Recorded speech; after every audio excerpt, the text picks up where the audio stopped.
నమస్కారం. న్యాయ సేవ కార్యక్రమానికి స్వాగతం. ఇవాళ మన అంశం చెక్ బౌన్సింగ్ కేసులు న్యాయ సహాయం. ఈ అంశంపై సలహాలు సూచనలు అందించడానికి మనతో పాటు ఉన్నారు 9వ metropolitan magistrate Hyderabad K Srivani గారు, అలాగే న్యాయవాది స్వేచ్ఛారక్ష ఫౌండేషన్ వ్యవస్థాపకులు జి సుభాష్ చంద్రబోస్ గారు. వారికి విలువైన సలహాలు సూచనలు స్వీకరిద్దాం. జడ్జి గారు, నెగోషియబుల్ ఇన్స్ట్రుమెంట్ యాక్ట్లో 138 సెక్షన్ 138లో పొందుపరిచిన అంశాలేంటి? ఓకే, నెగోషియబుల్ ఇన్స్ట్రుమెంట్ యాక్ట్ 1981లో రావడం జరిగింది. దాంట్లో మొత్తం నెగోషియబుల్ ఇన్స్ట్రుమెంట్ యాక్ట్లో only one section 138 is an offence, అదొక ఆఫెన్స్ అనమాట. దాంట్లో మనకి 3 ఇంగ్రీడియంట్స్ ఉంటాయి. ఫస్ట్, ఒక చెక్ ఎవరన్నా ఒకరికి ఇవ్వడం జరగాలి. ఆ చెక్ అనేది విదిన్ 3 monthsలో ప్రెజెంటేషన్ చేసిండ్రు బ్యాంక్లో ఫర్ ఎన్కాష్మెంట్. ప్రెజెంట్ చేసిన తర్వాత అది సమ్ రీజన్తో రిటర్న్ కావాలి. రిటర్న్ అయిన తర్వాత విదిన్ 15 days తను ఒక నోటీస్, మీరు ఈ చెక్ ఇచ్చిండ్రు, ఈ చెక్ ఈ విధంగా డిజానర్ అయ్యింది, నాకు ఎన్కాష్మెంట్ కాలేదు అని ఎవరు చెక్ ఇచ్చిండ్రో వాళ్ళకి ఒకటి డిమాండ్ నోటీస్, రిటర్న్ నోటీస్ పంపించాలి.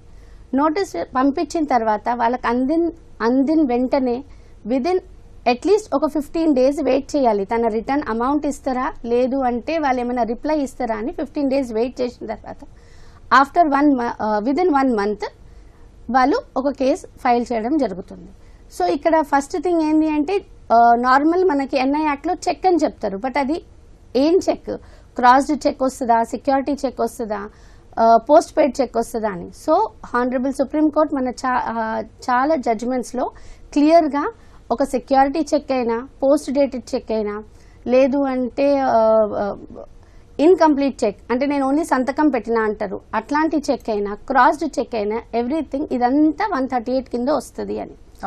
దాని తర్వాత ఇప్పుడు నేను నోటీస్ పంపిస్తున్నాను, నోటీస్లో ఏం రావాలి, ఆ లీగల్ నోటీస్లో అనేది మీ మధ్యన జరిగిన ట్రాన్సాక్షన్ మొత్తము, ఈ చెక్ ఎందుకు ఇవ్వడం జరిగింది, ఆ చెక్ మనం ప్రజెంట్ చేసినప్పుడు ఏ రీజన్తోని డిజానర్ అయ్యింది, ఇవన్నీ చెప్తూ నువ్వు నాకు ఇంత అమౌంట్ ఇవ్వాలి, యాజ్ పర్ ద చెక్లో ఇంత అమౌంట్ ఉంది, నువ్వు నాకు ఇంత అమౌంట్ ఇవ్వాలి అని డిమాండ్ ఉండాలి. దాంట్లో ఈ చెక్ అనేది నాకు డిజానర్ అయ్యింది కాబట్టి మీరు ఈ అమౌంట్ విదిన్ 15 daysలో నాకు ఆ అమౌంట్ ఇవ్వకపోతే నేను ఏదన్నా ప్రొసీడింగ్ అంటే సివిల్ క్రిమినల్ ప్రొసీడింగ్స్కి వెళ్తాను అన్నట్టు దాంట్లో క్లియర్గా డిమాండ్ ఉండాలి.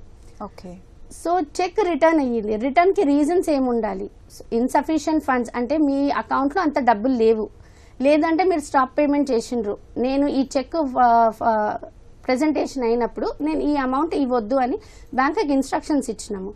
ఇవన్నీ థింగ్స్ వెదర్ అది 138లో వస్తుందా అంటే హానరబుల్ సుప్రీంకోర్టు ఇన్సఫిషియెంట్ ఫండ్స్ అయినా, చెక్ రిటర్న్డ్, సిగ్నేచర్ డిఫర్ అయినా, లేదు అంటే స్టాప్ పేమెంట్ అయినా ఎవ్రీథింగ్ విల్ కమ్ అండర్ 138 అని చెప్పిండ్రు. దాని తర్వాత 15 days మ్యాండేటరీ పీరియడ్. 15 days ఇదేంటి అంటే అదర్ సైడ్కి ఒక ఛాన్స్, ఒక అవకాశం ఇస్తున్నాము, మీరు వచ్చి అమౌంట్ రీపే చేయండి, లేదా I will go for legal proceedings అని. 15 days లోపు తన రిప్లై ఇవ్వకపోయినా, లేదు అంటే అమౌంట్ మీకు పే చేయకపోయినా 1 monthలో అప్పుడు ఆ 15 days తర్వాత 16th day me cause of action arise అయ్యి మీరు 16th day తర్వాత 1 monthలో కోర్టులో కంప్లైంట్ ఫైల్ చేయొచ్చు. ఓకే. సుభాష్ చంద్రబోస్ గారు, చెక్ బౌన్స్ అయినప్పుడు అది క్రిమినల్ కేసు కింద వస్తుందా లేకపోతే సివిల్ కేసు కింద వస్తుందంటారు? ఇది negotiable instrument act cheque bouncing అనేది క్వాసి జ్యుడిషియల్ అండి. దీంట్లో ఎందుకంటే కాంపెన్సేషన్ కూడా ఉంటుంది. జనరల్ క్రిమినల్ కేసులో క్రిమినల్ చట్టాలు ఎట్లున్నాయంటే నేరానికి ఇన్ని నెలలు కానీ ఇన్ని సంవత్సరాల శిక్ష, ఇంత ఫైన్ పెనాల్టీ అనేది ఉంటుంది. ఇది చెక్ బౌన్స్ కేసులో ఏంటంటే compensation double to the check amount order, నేరం రుజువు అయిన తర్వాత ఫైన్ అమౌంట్ తో పాటు శిక్షతో పాటు double to the check amount compensation పరిహారం కూడా చెల్లించాలని జడ్జిమెంట్ ఇచ్చే అవకాశం కోర్టు వారికి ఉందన్నట్టు. కాబట్టి అది కాంపెన్సేషన్ ఎక్కడైతే ఇంక్లూడ్ అయిందో తప్పకుండా అది క్వాసి జ్యుడిషియల్, సివిల్ అండ్ క్రిమినల్ కలిపి వస్తుంది. ఎందుకంటే మొట్టమొదటిసారి దీంట్లో వేసేటప్పుడు కేసు వేసేటప్పుడు అక్యూజ్డ్ అని వేసినా కానీ వారెంట్ ఇష్యూ అయినప్పుడు మాత్రం అక్యూజ్ ని ఎన్బిడబ్ల్యూ మీద పట్టుకొచ్చి నాన్ బెయిలబుల్ వారెంట్ ఇష్యూ అవుతుంది కాబట్టి అప్పుడు క్రిమినల్ ప్రొసీడింగ్స్, క్వాసి జ్యుడిషియల్ ప్రొసీడింగ్స్ అండి. ఇది కాంపెన్సేషన్ ఉంది కాబట్టి క్వాసి జ్యుడిషియల్ ప్రొసీడింగ్స్. ఒక కాల్ తీసుకుందాం అండి. గుంటూరు నుంచి పూర్ణచంద్రరావు గారు. హలో. గుడ్ మార్నింగ్ అమ్మా. గుడ్ మార్నింగ్ అండి, చెప్పండి. సార్ అందరికీ గుడ్ మార్నింగ్ అండి. నేను ఆల్రెడీ 7 years బ్యాక్ నేను చెక్ బౌన్స్ అయిందని చెప్పి నేను త్రూ బ్యాంక్ అన్ని చెక్ చేసి మొత్తం వేసి నేను కోర్టుకి వేయడం జరిగిందమ్మా, మొబైల్ కోర్టు గుంటూరు. ఇంత మటుకి అది ఎటువంటి ఇంప్రూవ్మెంట్ గానీ వాయిదాలు వేస్తున్నారే గానీ మొన్న ఈ మధ్య కూడా వాళ్ళు ink ball Penna ink Penna అని చెప్పి అవతల ఎగస్ పార్టీ వాళ్ళు అట్లా ప్రతి టైం పాస్ చేసుకుంటూ వస్తున్నారమ్మా. ఇది ఆల్రెడీ 7 years అయిందమ్మా చెక్ బౌన్స్. ఓకే, వాళ్ళ లాయర్ వస్తున్నారా అండి? వాళ్ళు లాయర్ వస్తున్నారమ్మా, వాళ్ళు ఏదో వచ్చి చెప్తున్నారు. తర్వాత ఆ మధ్య సెంట్రల్ గవర్నమెంట్ ఎంప్లాయ్ అమ్మా. ఓకే, అది ఇంతమందికి ఎటువంటి యాక్షన్ కానీ ఎటువంటి జడ్జిమెంట్ కానీ ఏం లేదు మేడం. లాయర్ గారు మొబైల్ కోర్టు మేడం. అదండి, మీరు కేసు వేశారు నడుస్తుంది అని చెప్పారు. అక్కడ ఉన్నటువంటి కేసుల సంఖ్యను బట్టి, అక్కడ జరుగుతున్న ప్రొసీడింగ్స్ ని బట్టి అది మాత్రమే కాల పరిమితి అనేది చెప్పగలుగుతాం. అయితే మీరు ఇంకో విషయం చెప్పారేంటంటే అది క్రాస్ ఎగ్జామినేషన్ మీది ట్రయల్ కి ఎవిడెన్స్ వచ్చినట్టుంది. బాల్ పాయింట్ పెన్నా ఇంక్ పెన్నా అనేది చాలా కేసులో అవునండి. అక్కడ ఏంటంటే నిరూపణ అనేది కోర్టు వారు మాత్రమే పరిశీలిస్తారండి. ఎందుకంటే కోర్టులో జరిగిన విషయం అక్కడ భౌతికంగా చెక్కును చూసినప్పుడు జడ్జి గారికి బాల్ పాయింట్ కొంత అక్కడ ఒక 4-5 కాలమ్స్ ఉంటాయి. డేట్, పేయబుల్ బై, అమౌంట్, తర్వాత సిగ్నేచర్, డ్రాయి సిగ్నేచర్స్ ఇవన్నీ ఉంటాయి. కొంతమంది ఏం చేస్తుంటారంటే ఒక 7 సంవత్సరాలు 8 సంవత్సరాల క్రితం తీసుకున్నటువంటి చెక్స్ ఒక సిగ్నేచర్ మాత్రం తీసుకుంటారు, లేకపోతే ఒక పేరు రాపించుకుంటారు. మిగతా డేట్ కానీ అమౌంట్ కానీ తర్వాత సబ్సిక్వెంట్ సిచ్యువేషన్ బట్టి ఫిల్ చేస్తారు. అప్పుడు ఆ ఇంక్ డిఫరెన్స్ కానీ ఏజ్ కానీ ఆ చెక్ ఇదంతా కూడా ఓల్డ్ చెక్, న్యూ రైటింగ్స్ ఇదంతా కోర్టుకి ఏంటంటే సందేహాత్మకంగా ఏదైనా ఉన్నప్పుడు మాత్రం మనకు చట్ట ప్రకారం అనుకూలంగా తీర్పు వస్తుందని మాత్రం అనుకోవద్దు. ఎందుకంటే ఏదైనా ట్రాన్సాక్షన్ ట్రాన్స్పరెంట్ గా ఉండాలి, క్లీన్ గా ఉండాలి. ఎవరు ఏది చెప్పినా కానీ నమ్మశక్యమయ్యేది ఉంటేనే లీగల్లీ ఎన్ఫోర్సబుల్ డెట్ అయి ఉండాలి. అంటే చట్ట ప్రకారం ఏదైతే తప్పు ఉందో అది చట్ట ప్రకారం ఆమోదించదగ్గదై ఉండాలి. చాలా మంది వేలం పాటలో చెక్స్ ఇస్తూ ఉంటారు, వేలం పాట పాడుకుని ఇంత ఇచ్చేసినని చెప్పేసి. ఆ వేలం పాట తీసుకున్నటువంటి చెక్కులు అవి చెల్లవు. తర్వాత కొంతమంది డొనేట్ చేస్తూ ఉంటారు. కొన్ని సందర్భాల్లో ఇంత నేను డొనేట్ చేస్తుంటారు చందా రూపంలో. అలాంటి చెక్కులు చెల్లవు. అంటే ఏదైతే లీగల్ గా చెల్లే చెక్కులు ఉంటాయో, అంటే చట్టం ప్రకారం వసూలు చేసుకోబడే అప్పు ఏదంటుందో ఆ అప్పుకు మాత్రమే ఈ చెక్కులు చెల్లుబాటులో ఉంటాయి. ఈ హ్యాండ్ రైటింగ్ డిఫరెన్స్ వచ్చినా గానీ, ఇంక్ డిఫరెన్స్ వచ్చినా గానీ కొన్నిసార్లు ఎక్స్పర్ట్ పంపించిన చెప్పడానికి అవకాశం ఉంటుంది. ఈ ఏజ్ చెక్, ఈ రైటింగ్ ఒక 10 ఏళ్ల క్రితం రాసింది, 8 ఏళ్ల క్రితం రాసింది, ఇది మాత్రం రీసెంట్ గా రాసిందని ఎక్స్పర్ట్ ఒపీనియన్ పంపించినప్పుడు మాత్రం సందేహం అనేది అది కోర్టు డిసైడ్ చేస్తుంది. బట్ ఎవరు ఏది రాపించుకున్నా ఈ కార్యక్రమం ద్వారా చెప్పేది ఏంటంటే చెక్ అనేది కంప్లీట్ గా ఫిల్ చేసి ఇవ్వండి. కాకపోతే ఆ డేట్ అయిపోయిందంటే మళ్ళీ ఫ్రెష్ గా తీసుకోండి మీ మధ్యన ట్రాన్సాక్షన్ ఉన్నప్పుడు.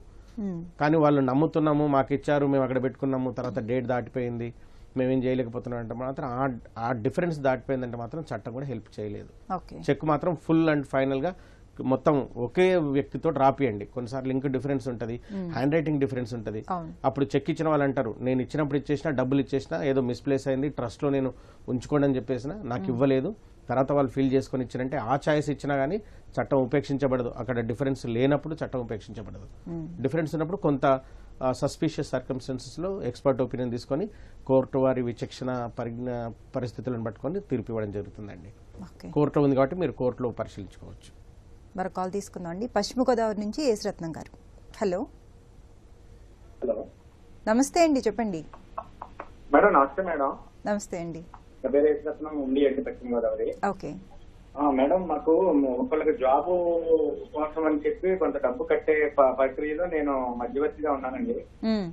వాళ్ళు డబ్బులు కావాలని పోలీస్ స్టేషన్ వెళ్తే నేను ఆ కట్టిన వ్యక్తిని అడిగితే చెక్కులు ఇచ్చారండి. ఓకే, ఆ చెక్కులు మరలా వెళ్ళి తీసుకోవట్లేదు, మాకు క్యాషే కావాలని డిమాండ్ చేస్తున్నారండి. అయితే ఇది డిసెంబర్ 15 ఇచ్చారండి, ఇంక మార్చి 15 వరకు డేట్ ఉంది. అయితే ఆ చెక్కులు నేను వాళ్ళ పేరే వచ్చినాయండి. మేము వెయ్యొచ్చా చెక్కులు వాళ్ళ అకౌంట్ లో వేస్తే అది ఎంతవరకు ఆ కేసు వస్తుంది? ఒకవేళ బౌన్స్ అయితే అది కేసు వాళ్ళు వెళ్ళాలా మేము వెళ్ళాలా? ఆ చెక్కుల మీద పేరు ఎవరిది ఇచ్చారు? వాళ్ళది వేరే వాళ్ళదండి. మేము అదే జాబ్ కోసం వెళ్ళిన వాళ్ళు, మేము మధ్యవర్తులం అండి. కాకపోతే మేము మధ్యవర్తిగా ఉండడంతో మమ్మల్ని పట్టుకున్నారండి. డబ్బులు చెక్కులు రప్పించారు, చెక్కుల వరకు ఇచ్చారండి. ఆయన ఇస్తానంటే చెక్కులు అని చెప్పి ఆయనగా ఇచ్చారండి. ఓకే, అయితే మళ్ళీ చెక్కులు వచ్చాక వీళ్ళు తీసుకోవట్లేదండి, క్యాషే కావాలంటున్నారండి. అది ఇంకా 20 days ఉందండి ఎండింగ్ అవడానికి డేట్. అది మేము వాళ్ళ అకౌంట్ లో ఇప్పుడు చెక్కులు కాకపోతే ఆన్లైన్ ట్రాన్సాక్షన్ చేయొచ్చు కదండి. ఎలా అండి? ఆన్లైన్ చేయొచ్చు కదా వాళ్ళ అకౌంట్ లోకి. ఆన్లైన్ చేయొచ్చు మేడం. ఎలా మేడం? వాళ్ళ అకౌంట్ నెంబర్ ఉంటుంది కదండి. ఇప్పుడు చెక్కులు ఇచ్చారు మీకు, చెక్కుల బదులుగా మీరు ఆన్లైన్ చేస్తారు అంతే కదా. చెక్కులు ఆన్లైన్ చేస్తామండి. అది తెలియదు మేడం. ఎలా మేడం? పేమెంట్ ఇచ్చే బదులు పేమెంట్ కి చెక్కులు ఇచ్చే బదులుగా ఆన్లైన్ ట్రాన్స్ఫర్ చేయొచ్చు చెక్స్ అనేది. కాకపోతే ఇంకొకటి అంటే మీరు అడిగిన క్వశ్చన్ చాలా మందికి ఇట్లాంటి సందర్భాలు వస్తుంటాయి. మీరు అడుగుతున్నది ఉద్యోగం రీత్యా మీరు ఇచ్చినటువంటి చెక్కులు కాబట్టి డబ్బులు తీసుకున్నారు, ఉద్యోగం ఇప్పియలేదు, ఇప్పివనందుకు మా డబ్బులు మాకు ఇప్పియాలనేది ఇల్లీగల్ గ్రాట్యుటూడ్ చెక్స్ చెల్లవండి. మీరేమనుంటే చెక్కుల ద్వారా కాకుండా మధ్యవర్తిత్వం ద్వారా కూర్చొని నువ్వు ఈ రకంగా మమ్మల్ని మోసం చేసినావు, క్రిమినల్ కేసు పెడతాం, పోలీస్ స్టేషన్లో ఉద్యోగం ఇప్పిస్తాను, డబ్బులు తీసుకుని మోసం చేసినావు అని చెప్పేసి కేసు పెట్టడం తప్పిస్తే ఇప్పుడు మనం ఇంతకుముందు చెప్పుకున్న చెల్లుబాటు అయ్యే వాటికి మాత్రమే చెక్కులు చెల్తాయి, ఆ ట్రాన్సాక్షన్ చెల్లుతుంది. ఇప్పుడు ఉద్యోగానికి లంచాలు ఇవ్వడమో లేకపోతే ఇంకో రకంగా తీసుకునే ప్రయత్నాలకు చెక్కులు చెల్లవు. ఇవి ఇల్లీగల్ గ్రాట్యుటూడ్ కిందకి వస్తుంది. ఇప్పుడు ఇంకొక డౌట్ ఏంటంటే ఆ చెక్ మేము డిపాజిట్ చేయొచ్చా బ్యాంక్ లో? చెల్లని చెక్కులు ఒకవేళ మీరు ఈ పర్పస్ లోని మీరు తీసుకున్నట్టయితే ఆ చెక్కే చెల్లదు. డిపాజిట్ చేయడానికి ఏ చెక్ అయినా డిపాజిట్ చేయొచ్చు. బ్యాంక్ అతనిది ఏముంటుంది, 3 months లో ఉంటుందా, ఇతనికి అకౌంట్ క్లోజ్ అయ్యిందా, ఎవరైనా చేయొచ్చు, డిపాజిట్ చేసుకోవచ్చు. కానీ బయటకు వచ్చిన తర్వాత మీరు కేసు వేసి ప్రూవ్ చేసుకోగలగాలి. మీరు అలాంటి చెక్కులు ఎన్ని తీసుకున్నా కానీ చెల్లుబాటులోకి రావు. అది అప్పు కింద అయినటువంటి చెక్కులు అయితే మాత్రమే లీగల్లీ ప్రాబ్లం. ఇది చెక్కుల రూపంలో అయ్యేది కాదు. ఒకవేళ చెక్కు తీసుకుంటే కూడా అప్పు తీసుకుని ఇవ్వాల్సిందే తప్పిస్తే ఎవరినో ఒకరిని ఇన్వాల్వ్ చేసి క్యాష్ ఇచ్చారు కాబట్టి క్యాష్ ఇచ్చారు అంటే లంచంగా ఇచ్చారు. లంచం కింద ఇచ్చింది ఏది చెల్లుబాటు కాదు. ఇన్ కేసు ఇవ్వడం తీసుకోవడం లంచం కాబట్టి మీరు అట్లా కేసు వేస్తే అవతల వ్యక్తి లంచం కింద తీసుకున్నారు కాబట్టి మిమ్మల్ని కూడా ప్రాసిక్యూట్ చేసే ఛాన్సెస్ ఉంటాయి. లంచం ఇవ్వడం ఎంత నేరమో లంచం తీసుకోవడం కూడా అంతే నేరం. ప్రోత్సహించిన వాళ్ళు మధ్యవర్తులు కూడా అంతే నేరస్తులు, అందులో భాగస్వాములు అవుతారు. కాబట్టి దీన్ని ఎక్కువ పెంచుకోకుండా మీరు అందరు కూర్చొని చూడు ఇంత తీసుకున్నాం మాకు ఇచ్చేసి మోసం చేసిన కేసు పెట్టాలా, మాది మాకు ఇస్తామని మాట్లాడుకొని సెటిల్ చేసుకోవడమే. ఓకే జడ్జి గారు, చెక్కులు ఇచ్చేటప్పుడు కానీ తీసుకునేటప్పుడు కానీ ఎలాంటి జాగ్రత్తలు పాటించాలి? 138 NI యాక్ట్లో చెక్కులు ఎందుకు ఇస్తున్నాము అంటే నేను కొంచెం అప్పు తీసుకున్నాను, అది నేను తిరిగి ఇవ్వడానికి నేను చెక్ ఇస్తున్నాను. రైట్. సో ఇప్పుడు ఇక్కడ ఏంటి అంటే నేను నా పేరు కానీ అమౌంట్ డేట్ అంతా రాస్తాను. ఇది ఇచ్చేటప్పుడు పర్సన్ అంటే ఎవరు తీసుకుంటున్నారో చెక్ ఈ జాగ్రత్తలు అంటే అది మొత్తం కంప్లీట్గా ఫిల్అప్ చేసి ఉందా లేదా అని. చెక్కులు తీసుకునేటప్పటికి ఏమవుతుంది అంటే ఒకటే ఒక రీజన్, నేను అమౌంట్ మొత్తం ఇచ్చేసినాను, నాకు చెక్కులు దొరుకుతలేవు, నేను మళ్ళీ ఇస్తా అని చెప్పి విదిన్ 15 days లో నాకు నోటీస్ పంపించి నాకు కేసు ఫైల్ చేసిండ్రు అని అంటారు. మీరు చెక్ ఇచ్చేటప్పుడు ఎంత జాగ్రత్త, వాళ్ళు ఎన్ని జాగ్రత్తలు తీసుకుంటున్నారో, మీరు ఇప్పుడు అమౌంట్ ఒక 2 లక్షలకి వాళ్ళు ప్రామిసరీ నోట్లు, బాండ్, చెక్ అన్ని తీసుకుంటున్నారు. మీరు తిరిగి ఇచ్చేటప్పుడు ఇట్ ఈస్ యువర్ రెస్పాన్సిబిలిటీ. మీరు అవన్నీ మీరు ఇచ్చిన చెక్స్ వాళ్ళు లేదన్నప్పుడు మీరు ఒక బాండ్ పేపర్ రాయించుకోండి. ఈ విధంగా నేను అమౌంట్ ఇచ్చేసినాను, చెక్స్ అడిగితే ఈ విధంగా లేవు, ఏదో ఒక రీజన్ వల్ల నేను మళ్ళీ ఇస్తా అని చెప్తున్నాడు. అది ఒకవేళ జెన్యూన్ అయితే వాళ్ళు సైన్ చేస్తారు. లేదో మీరు ఒక నోటీస్ ఇవ్వడం, నేను ఈ విధంగా అమౌంట్ మొత్తం ఇచ్చేసినాను, నా చెక్స్ నాకు రిటర్న్ ఇవ్వలేదు, చెక్స్ నంబర్తో సహా మీరు అది నోటీస్లో ఇంక్లూడ్ చేసి, లేదు అంటే ఒక పోలీస్ స్టేషన్కి వెళ్ళి ఒక కంప్లైంట్, ఈ విధంగా నాకు చెక్ ఇచ్చినాము, మీరు కొన్నిసారి ఏమంటారు అంటే చెక్ లాస్ట్ అయిపోయింది అంటారు. చెక్ ఒకవేళ మీరు సైన్ చేసిన చెక్ లాస్ అయితే ఎక్కడన్నా పోతే గనక మీరు ఇమీడియట్ గా పోలీస్ స్టేషన్కి వెళ్ళి పలానా ప్లేస్ లో నాది చెక్ పోయింది, ఇది చెక్ ఎవరి చేతిలో పడినా అది హానర్ కాదు, బ్యాంక్ లో ప్రెజెంట్ చేసిన అమౌంట్ రాదు అన్నది ఒక కంప్లైంట్ గానీ ఒక పబ్లికేషన్ ఇచ్చి మీ బ్యాంక్ ని ఇన్స్ట్రక్షన్స్, ఈ విధంగా ఈ చెక్ నెంబర్ ని మాత్రం హానర్ చేయొద్దు. సో ఇదేంటి అంటే మీ జాగ్రత్త.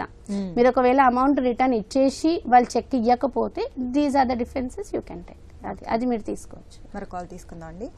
వరంగల్ నుంచి వెంకటేశ్వర్లు గారు. హలో వెంకటేశ్వర్లు గారు, నమస్తే అండి. హలో సార్, నమస్కారం. నమస్తే అండి, చెప్పండి సార్. నమస్తే అమ్మా. నమస్తే సార్. నమస్తే అండి, మీ సమస్య ఏంటో చెప్పండి. మేడం, నేను కరోనా ముందు ఒక వ్యక్తికి 3 లక్షలు ఇచ్చాను మేడం. ఓకే, బ్యాంకు ద్వారా వినిపిస్తాను చెప్పండి. 3 లక్షల అమౌంట్ ఇచ్చేసాను. ఓకే. కరోనా దగ్గర ఆయన ఇష్టం లేదు, ఆ నెల అప్పుడప్పుడు ఇచ్చేది, ఇప్పుడు ఇష్టం లేదు. మరి కొన్ని ఏంటంటే డేట్ చేయలేదు, డేట్ వేయించుకోలేదు, అమౌంట్ కూడా రాయలేదు, బ్లాంక్ చెక్ ఇచ్చిండు, బ్లాంక్ పేపర్ మీద సంతకం పెట్టి ఇచ్చిండు. మరి అది ఇప్పుడు అది ఏం చేయాలి? ఓకే, సుభాష్ చంద్రబోస్ గారు. కరోనాకు ముందు అంటే ఇప్పుడు సుమారుగా 3 సంవత్సరాలు దాటిపోయిందండి. అది కరోనా అనేది డేట్ అయ్యలేదు సార్, డేట్ అయ్యలేదు. అవును, అయినా సరే డేట్ ఓన్లీ సంతకం పెట్టించుకొని తీసుకున్నాం. అవును, ఏదైనా కానీ ఆర్థిక లావాదేవీల్లో చెక్ అయితేనేమో 3 నెలలు దానికి కాలపరిమితి ఉంటుంది. ప్రామిసర్ నోట్ కానీ బాండ్ ఏదైనా ఉన్నప్పుడు అది 3 సంవత్సరాల కాలపరిమితి ఉంటుంది. ఆ బ్లాంక్ పేపర్స్ ఏం చేయాలనేది ఇక్కడ ఇంత పబ్లిక్గా మేము సలహా ఇవ్వలేమండి. ఎందుకంటే మీరు ఫిలప్ చేసుకోండి అంటే ఏ ట్రాన్సాక్షన్ జరిగినా అని ఇద్దరి మధ్యన ఇద్దరు అంగీకారంతో ఆ డాక్యుమెంట్ అనేది పూర్తి కావాలి. ఏ డాక్యుమెంట్ ఎప్పుడు రాసుకున్నా సరే బ్లాంక్ తీసుకోవడం అనేది తప్పండి. ఇంకెవరు కూడా భవిష్యత్తులో చేయకండి. ఏదన్నా మొత్తం పూర్తి టర్మ్స్ ఆ వ్యక్తికి, ఇచ్చిన వ్యక్తికి, తీసుకునే వ్యక్తికి కానీ సాక్షులకు కానీ ఆ టర్మ్స్ అండ్ కండిషన్స్ తెలిసి ఉండాలి. అట్లా పూర్తిగా తెలిసి జరిగిన ట్రాన్సాక్షన్లో ఉన్నటువంటి పేపర్లు, డాక్యుమెంట్స్ మాత్రమే అవి చట్టబద్ధంగా చెల్లుబాటు అవుతాయి.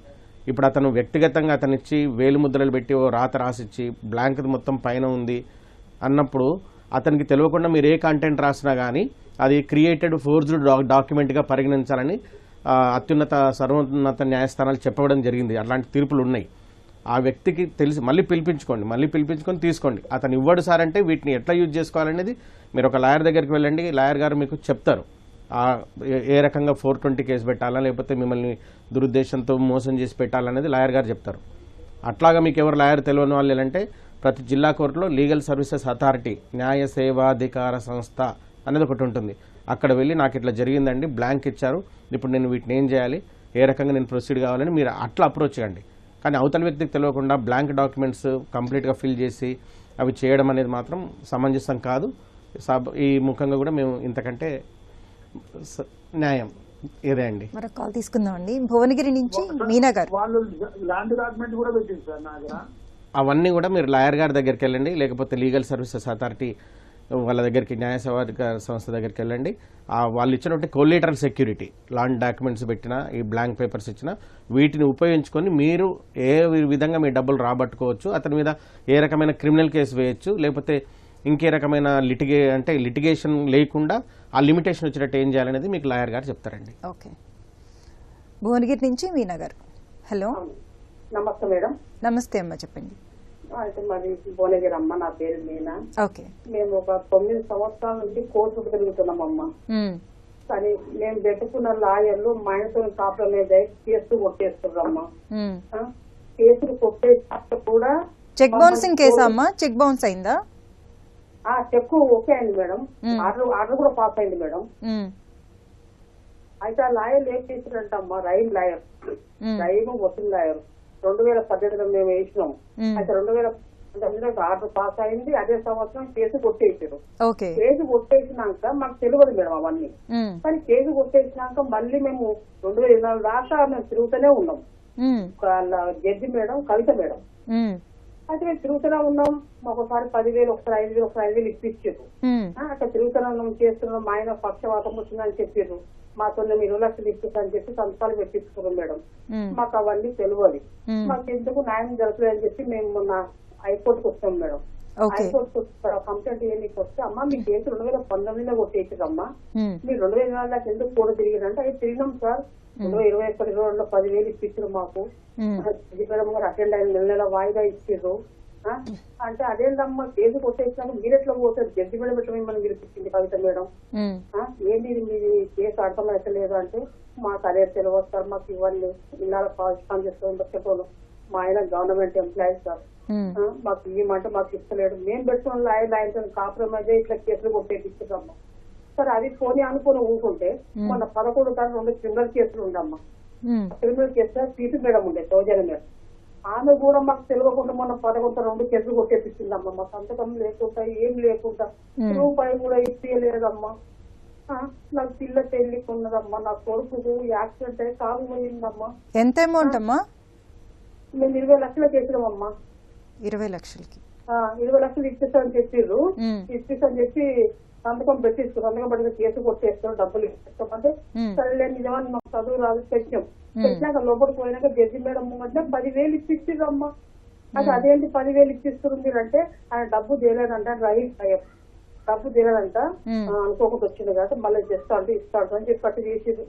24 దాకా 2024 దాకా తిప్పించుకున్నాం మమ్మల్ని. కానీ మాకు ఎటువంటి న్యాయం చేయలేదమ్మా. మొన్న కూడా గవర్నమెంట్ లాయర్ మోహన్ చేసిండమ్మా, 2 కేసులు కొట్టేసిందమ్మా 11 తారీఖు. ఏం చేయాలమ్మా తల్లి, జర మాకు సలహాలు చెప్పండి అమ్మ, మాకు తెలియదు జరా. అమ్మ మనం కేసు ఫైల్ చేసినప్పుడు కోర్టుకు వచ్చినప్పుడు మీరు అడ్వకేట్, మీరు ఒక లాయర్ని పెట్టుకున్నారు, బట్ ప్రొసీడింగ్స్ ఏమవుతున్నాయి ఎట్లయితున్నాయి అనేది మీరు జడ్జి గారితో డైరెక్ట్గా మాట్లాడవచ్చు. మీరు ఎప్పుడైనా కాంప్రమైజ్ ఏదైనా రికార్డ్ చేసినప్పుడు క్లియర్గా మీకు డబ్బులు వచ్చినాయా, మీరిద్దరు కాంప్రమైజ్ అయ్యిండ్రా అని అడిగిన తర్వాత సంతకాలు తీసుకున్న తర్వాతనే క్లోజ్ చేయడం జరుగుతుంది. మీ కేసులో ఇక్కడెక్కడనో ఏదో మిస్కమ్యూనికేషన్ అయినట్టుంది కాబట్టి అది మీరు అంటే వాళ్ళు కొట్టేయించిండ్రు అని మీరు అంటున్నారు, బట్ ప్రొసీడింగ్స్ చూసే వరకు ఏం చెప్పలేమమ్మా. ఎనీవే మీకు ఇప్పటికైనా ఏదైనా డౌట్ ఉంటే లీగల్ సర్వీస్ అథారిటీస్కి వెళ్ళి ఇదంతా చెప్పండి. మీ కేస్ నెంబర్స్తో పాటు చెప్తే వాళ్ళు మీకు ఏదైనా హెల్ప్ చేసే ఛాన్స్. కోర్టులో కూడా న్యాయం జరగకపోతే ఎట్లమ్మా, పేదవాళ్ళకి ఎక్కడ అయిపోతుందమ్మా, న్యాయవాదులకి ఇట్లా అయితే ఎట్లమ్మా. మీరు ఒకసారి న్యాయ సేవా అధికార సంస్థకు వెళ్ళి కలవండి. ఇక్కడ బోరింగ్ కోర్టునేనమ్మా? అవును, భువనగిరిలో ఉంటుంది, అక్కడ వెళ్ళి కలవండి, మీ సమస్య చెప్పండి వారికి. మరేమీ ఫీజులేమీ మీ దగ్గర తీసుకోరు, కోర్టులో పీపీ గారు సహాయం అందిస్తారు. కోర్టులో పీపీ గారు అన్న కేసు మీరు పోలీస్ కేసు అమ్మా మీరు పెట్టింది? పోలీస్ కేసా? పోలీస్ కేసు ఏం పెట్టలేదు. పీపీ గారు పోలీస్ కేసులో, క్రిమినల్ కేసులో పీపీ గారు వస్తారు. చూడమ్మా, ఏ కేసు అయినా కానీ మనం పెట్టినంత మాత్రాన ఖచ్చితంగా అవతలి వ్యక్తికి శిక్ష పడాలి, పెట్టిన వ్యక్తి గెలవాలి అనేది ఎక్కడ రూలు లేదండి, చట్టం కాదది. న్యాయాలు విచక్షణాధికారంగా మొత్తం సముచితంగా ఉన్న తర్వాతనే అది వాస్తవం అవాస్తవం నిజం అబద్ధం అనేది సాక్ష్యాన్ని బట్టి మాత్రమే నిర్ధారణ అవుతుంది, మన ఊహను బట్టి నిర్ధారణ కాదు. కాబట్టి ఒకవేళ మీరు కొట్టేసినప్పుడు దాని మీద అప్పీల్కి వెళ్ళే ప్రయత్నం చేయాలి.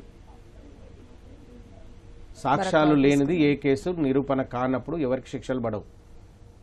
అప్పీల్కి వెళ్ళండి, ఇంకొక న్యాయవాదిని సంప్రదించండి, లేకపోతే ఇంతకుముందు జడ్జి గారు చెప్పినట్టుగా లీగల్ సర్వీసెస్ అథారిటీ వారిని సంప్రదించండి, మీ డాక్యుమెంట్స్ చూపించండి. మీరు మహిళ కాబట్టి మీ ఆర్థిక స్థితి, మీ ఫైనాన్షియల్ స్టేటస్, మీ క్యాస్ట్ కానీ సోషల్ స్టేటస్ ఏదున్నా సంబంధం లేదు.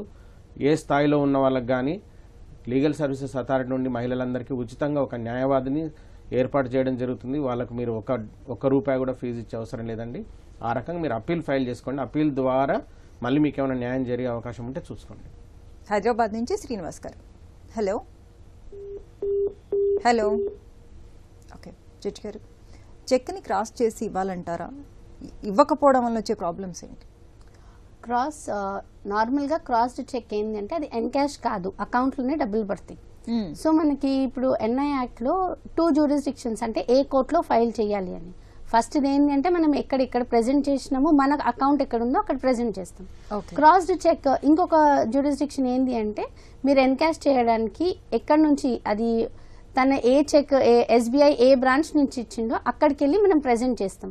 సో ఈ 2 జ్యూరిస్డిక్షన్స్ ఉంటాయి. ఒకవేళ క్రాస్డ్ చెక్ అయితే అది కంపల్సరీ ఎన్కాష్ కావాలి కాబట్టి మనం ఏ బ్యాంక్ లో ప్రెజెంట్ చేస్తామో అదే కోర్టు, అదే జ్యూరిస్డిక్షన్ ఉన్న కోర్టులో ప్రెజెంట్ చేస్తాము. క్రాస్డ్ చెక్ ఏంటంటే అది నార్మల్గా చెక్స్ నేను ఒకరికి ఇచ్చినాను, వాళ్ళు వేరే వాళ్ళ పేరు రాసి వేరే వాళ్ళకి ఇవ్వడం అది ఎన్ఐ యాక్ట్ లో చేయొచ్చు. But once it is crossed అది నేను మళ్ళీ ఇంకొకరికి ఎండార్స్మెంట్ చేయకుండా అది కంపల్సరీ నేను నా అకౌంట్ లోనే ఇవ్వాల్సి వస్తుంది. ఓకే, మరి కాల్ తీసుకుందాం అండి. చంద్రశేఖర్ గారు గుంటూరు నుంచి. హలో హలో నమస్తే అండి, చెప్పండి. హలో చంద్రశేఖర్ గారు వినిపిస్తాం, చెప్పండి. నేను ఒక దగ్గర 20 lakhs తీసుకున్నానండి. Okay, 4 years back. హలో వినిపిస్తుందండి, చెప్పండి. 4 years బ్యాక్ తీసుకున్నాను. నేను గవర్నమెంట్ చెక్ ఇచ్చాను. ఒక 3 years ఇంట్రెస్ట్ ఇచ్చాను. అతనిలో కూడా 12 lakhs ఇచ్చాను. ఓకే, ఆ తర్వాత 8 lakhs ఇవ్వాల్సింటే ఆయన నోట్లు రాపించుకోకుండా చూసేసి ఆ చెక్ మీద ఒక 10 lakhs ఇవ్వాలని 2022లో అకౌంట్ పే చేశాను. ఓకే, అది ఇప్పుడు మనం ఏంటి? ఓకే, చెక్ రామచంద్ర నోట్ లేదు. ఓకే, ఆయనే చింపేశారు. చింపేసి ఆ చెక్ మీద ఆయన రాసుకొని అంటే మీరు ఇంకా ఇవ్వాల్సింది 8 lakhs అయితే ఆ చెక్ మీద ఆయన 10 lakhs రాశారు, అంతే కదండి? అది 9/11/22 వాళ్ళ ఇంటికి ఎదిగినట్టుగా వాళ్ళ సాక్ష్యం ఉన్నట్టుగా ఆయన అన్ని నోటీసు వచ్చారు. కానీ ఆ రోజు నాది బర్త్డే గుంటూరులోనే ఉన్నాను. ఓకే, సాక్షులు కూడా ఉన్నాను. ఓకే. అలాగే మీరు 12 లక్షలు తిరిగి ఇచ్చానంటున్నారు కదా, దానికి ఏమైనా ఎవిడెన్స్ ఉందా అండి? ఎవిడెన్స్ ఉందండి, అకౌంట్ బ్యాంక్ అకౌంట్ వచ్చారు. ఓకే, అర్థమైంది జడ్జి గారు. సో యాక్చువల్గా ఇది కేసు ఫైల్ అయిందమ్మా మీ పైన? అయిందండి, కొత్తగా. అంటే కేసు పెండింగ్ ఉన్నప్పుడు నేనైతే సలహాలు ఇవ్వలేను. బట్ వాట్ ఎవర్ మీరు ఏం చెప్తున్నారు, మీరు ఎవిడెన్స్ ఉన్నది అంటున్నారు కాబట్టి ప్రామిసరీ నోట్ది ఏదన్నా మీ దగ్గర జెరాక్స్ ఉంటే కనుక అవన్నీ కోర్టులో ప్రొడ్యూస్ చేయండి. బోత్ ద పార్టీస్ ఎవిడెన్స్ ని బట్టేసి అక్కడ ఆర్డర్ వస్తుంది. అది పెండింగ్ ఉంది కాబట్టి నేనేం కమెంట్ చేయలేను.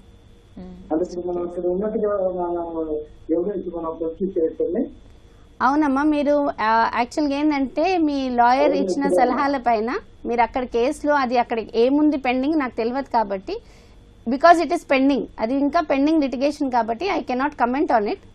కాబట్టి మీరు చెప్పిన విషయాలన్నీ కోర్టు ముందు కూడా ఎవిడెన్స్తో పాటు డాక్యుమెంట్స్తో పాటు అక్కడ ప్రొడ్యూస్ చేస్తే అది సంబాట్ మీ ఫేవర్లో ఆర్డర్ రావచ్చు.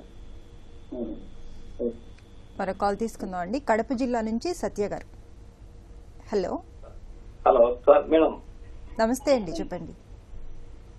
మేడం నమస్తే మేడం. చెప్పండి మేడం. ఇప్పుడు వచ్చేసి మా వైఫ్ వాళ్ళు వచ్చేసి మేడం ఇద్దరు మేడం, అమ్మాయిలు, ఒక అబ్బాయి మేడం. ఓకే. వాళ్ళకు వచ్చేసి మా అత్తగారికి మేడం పూర్వ ఆస్తి మేడం, అంటే 2 తరాల ముందు ఆస్తి మేడం అంతా.